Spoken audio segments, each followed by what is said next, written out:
like I should feel like I should feel like I should go. Go. Feel like I should go. Feel like I should feel like I should feel like I should feel like I should go. Feel like I should go. Feel like I should feel like should feel like should feel like I should.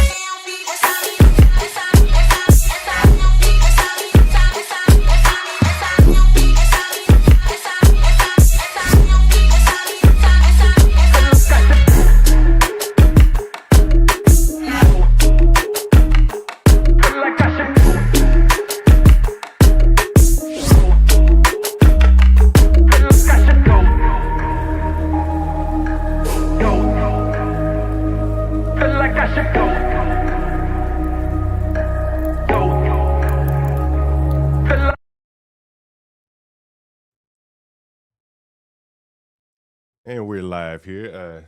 I always get the screens a little mixed up here.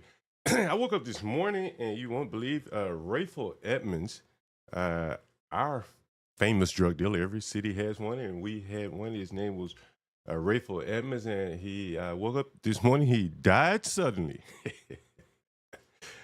He's been in prison so long, I imagine he had to take the vaccine. And so Rayful Edmonds, he's dead at 60 years old. And here's some reporting coming out of D.C. talking about Rayful Edmonds here. Breaking news on DC News Now at 10. Former DC drug kingpin Rayful Edmonds has died. Hi, everyone. Thank you for joining us tonight. I'm Chris Flanagan. And I'm Susan Tran. Pull that up.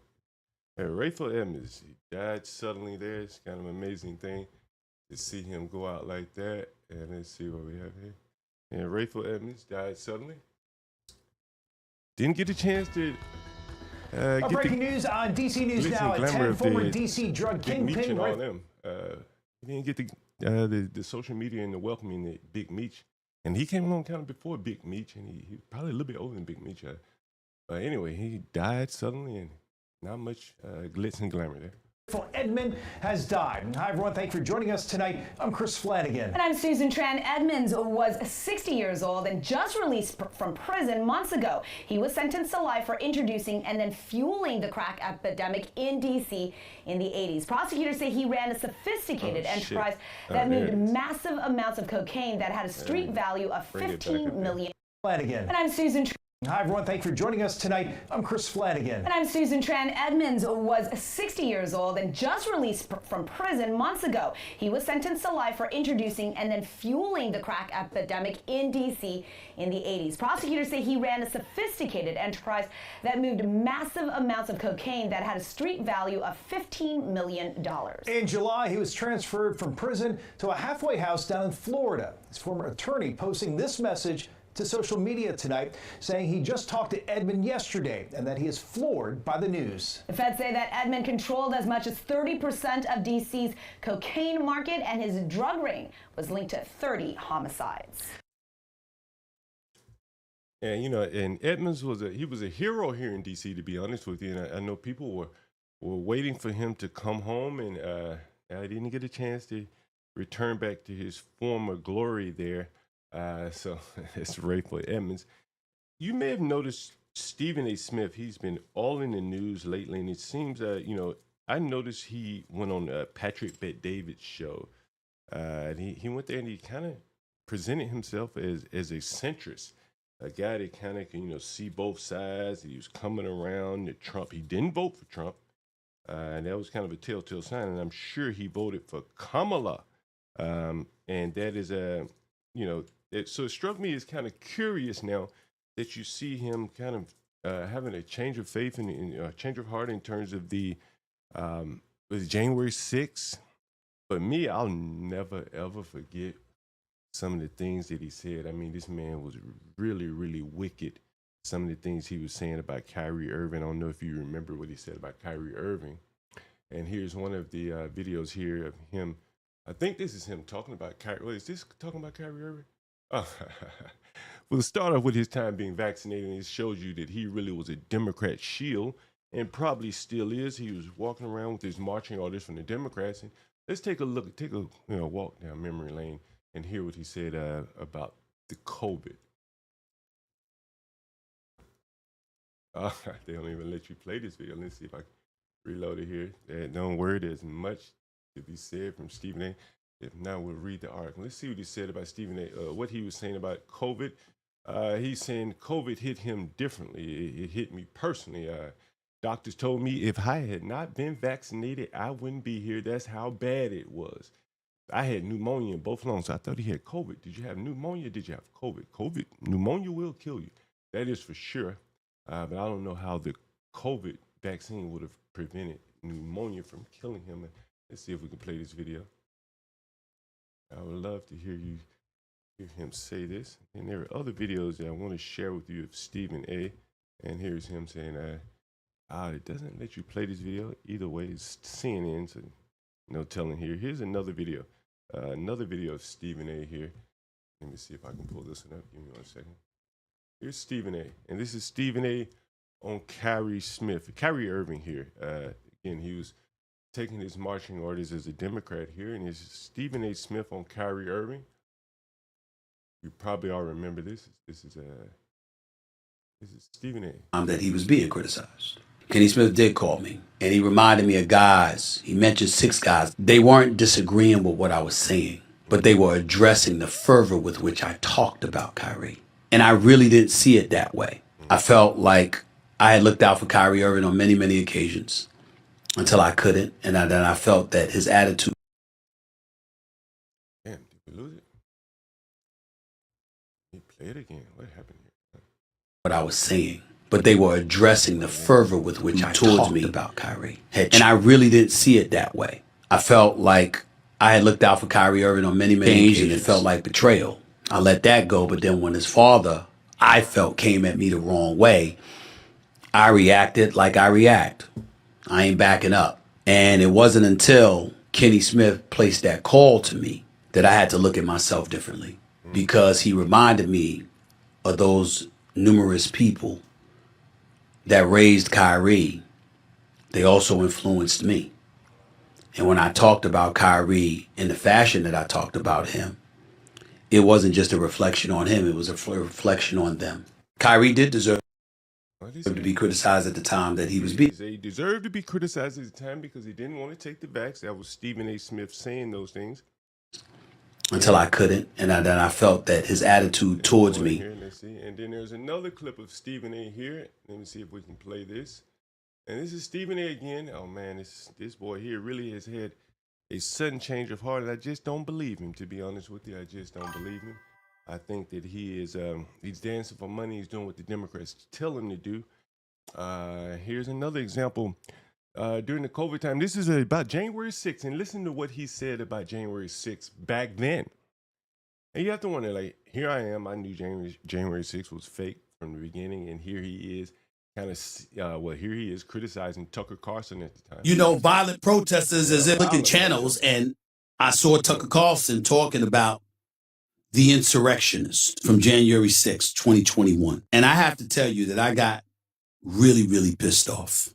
Because he was trying to act like, you know, they only showed, you know, violent protesters as if, but they didn't show the peaceful protesters. And one particular individual, I forgot what his name was. He was wearing horns. Who the hell are you fooling? Who you playing with? Tucker Carlson. You full of it, bro. You're full of it. You know that's not the point. For the record, Tucker Carlson is not wrong when he points out that not every protester was a violent protester. Of course we know that. You had protesters, insurrectionists kicking in windows. But he never mentioned the feds. While everyone else was mentioning that there were feds down there. It was a fed insurrection. He never mentioned the feds, the insurrectionists. He's going to mention all the other people. But now he's had a change of heart. That's interesting. And I saw him on PBD, and I noticed something, that he's trying his best to weasel his way into being the mainstream, maybe the MAGA, to maybe interview with MAGA, talk about he want to run for president. Maybe he's trying to become mainstream, but this is who he is. You can never trust these little weasels. This is who he is. Kicking down doors, yeah. 4 people. Yeah. In the crowd died. 1 officer died. Mm-hmm. That's 5 people who died. You know what their names are, Tucker? Who killed Ashley Babbitt? Name him. Carlson, Officer Brian Sicknick, That man did not die from January 6th. Ashley Babbitt, he mentioned Ashley Babbitt. Who killed her? Who killed Ashley Babbitt. He won't name it. Who killed Ashley Babbitt, nigga? He won't name it. Kevin Greason, Roseanne Boylan. Who killed her? A black D.C. police officer, I think, killed her. And Benjamin Phillips, dead. Dead. Ashley Babbitt was killed by a black Capitol police officer. You won't say that. Incompetent black one at that. By a Capitol police officer. Black Capitol police officer. Her last moments captured from multiple angles on video show Miss Babbitt with a Trump flag knotted around. What the fuck that got to do with it? Is a Trump flag worthy of getting you shot? Is that like the new N-word? Around her neck, being hoisted to the window as others in the mob shouted. So Breonna Taylor had a gun shooting at the police, wasn't she? She was innocent in these niggas' eyes. That was Stephen A. Smith talking his shit about the Fed insurrection. But now when you hear him, Ashley Babbitt was killed by Michael Byrd, the black dude.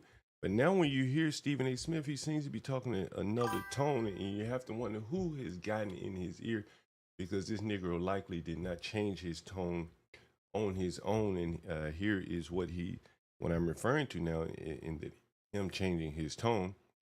You'll see it here where he's talking about how he now recognizes that the January 6th, after DOJ finally releases documents, I think Chris Ray said that there were FBI officials there, Fed informants, things like that. Now, Stephen A. finally sees the light when the Democrats allow him to see the light. Short of that, he would have never seen the light. And I think there's a video here, and it's coming up. Stephen A. Smith sees the light here. Let's see. Apparently he said this during a podcast on Sunday. It don't look like we can see this video, but either way it goes, let's see if we can find Stephen A. January 6th seeing the light here. And you just wonder, he did the Democrats' bidding for COVID. January 6th, he did their bidding until they couldn't use it anymore, and now we have Stephen A. Smith. I want to get into some politics before we won't be able to play this. I'm sure he's gonna I'm sure put a trademark on it, copyright on it. But that's Stephen A. Smith, and let's see if we have I think we have another one here. Let me see. I think I have another video here I can show you. Let's see. Get this one play. This may play here. Yeah, come up next. But either way, Stephen A. Smith, he's had a change of heart now. He's now no longer just taking whatever he's spoon-fed by the Democrats, and he's saying that and I think this is the report he's referring to. Let's see if this is a play. Of course, there'll be an ad. There's that. Shit, that ad. Open source AI is an open invitation. Anyway, there's Stephen A. Smith talking about how he's now seen the light in Jan 6. I'll pull that up. I want to get that video in here. And one more video I want to play, kind of deal with some things. Yesterday we talked about, I think it was yesterday we did like a dating the black women's dilemma. We talked about fibroids and a lot of other things. And toward the end of that video, the end of that stream yesterday, and I think this is Stephen A. Smith. No, this is not it. Fuck it. Is this it? Let's see. Don't worry about that. But toward the end of the stream yesterday, I think it was in the stream, Universal Jones and I did a stream together. And we talked about the black women's dilemma, things like that. And so here's a video that, here's part of the video that people found rather interesting. I'll see if I can pull that up. And here it is here. And this is from a stream. Negative aspects of the black stream culture was titled, what was the name of this title of the stream? The dark-skinned black woman's dilemma, undesired in dating, ? Anyone can call in. And this was a panelist. His name was Sam I Am. He jumped up on the panel, and yesterday, I think it was yesterday. And here's what he said. People found rather interesting. culture, and I'm not that. I won't be that for them, and they'll probably end up being dissatisfied with me. So I'm just not interested. A queen of spades.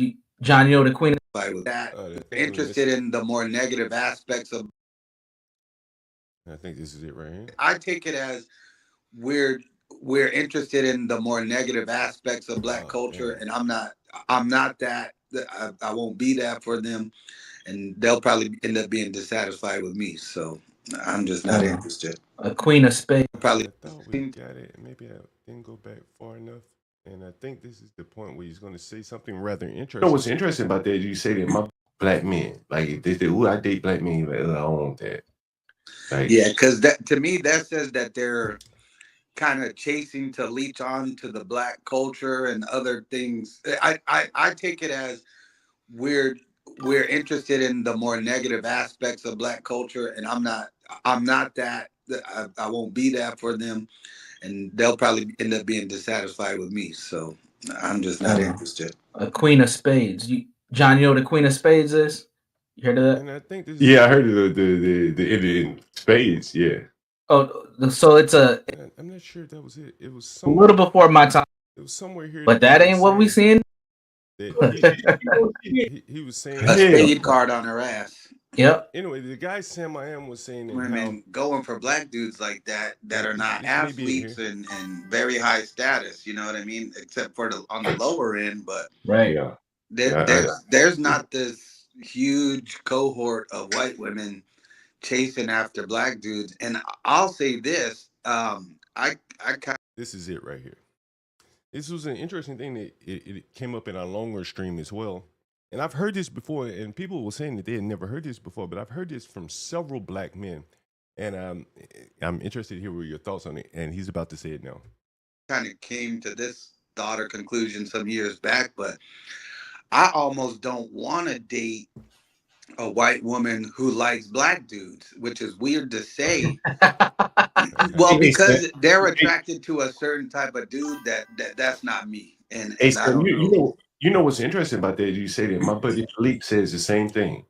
Like he doesn't want white women to date black men. Like if they say, "Ooh, I date black men," like, I don't want that. Like, Yeah, because that to me that says that they're kind of chasing to leech on to the Black culture and other things. And that was a very interesting discussion that we had yesterday. And I've heard that many times before. Universal Jones said he had never heard it before, but I had heard it several times, many times over. Most of my friends that date non-black women, they have a preference for those non-black women not dating black men, which I found to be interesting. Anyway, that was just a couple of things I wanted to cover. This Stephen A. Smith, I think we should be on the lookout for him. Watch out for him with a careful eye, because he's seemingly changing his mind about everything. I don't know if he's changed his mind about COVID yet. I'd be surprised if he hasn't, at least in terms of the restrictive demands. And now he's changed his tune on one of the Democrats' strongest points there, January 6th. And I just don't think that happened with him stumbling on the information. I think he was given the green light to now change his mind to kind of move back toward the middle. Anyway, thank you guys for joining. I hope you enjoyed the stream, and I hope you get back to antagonizing Stanley over there at the other stream there. Again, make sure you support the channel. We have Portia J here all the time, making the channel what it is here, and Stanley Cross and Get Crack and HB and all of us here, making it what it is 24 hours a day, as you say. And, Like we always do with correct. Thank you again for supporting the channel. Feel like I should, feel like I should, feel like I should, feel like I should go. Go. Feel like I should go. Feel like I should, feel like I should, feel like I should, feel like I should go.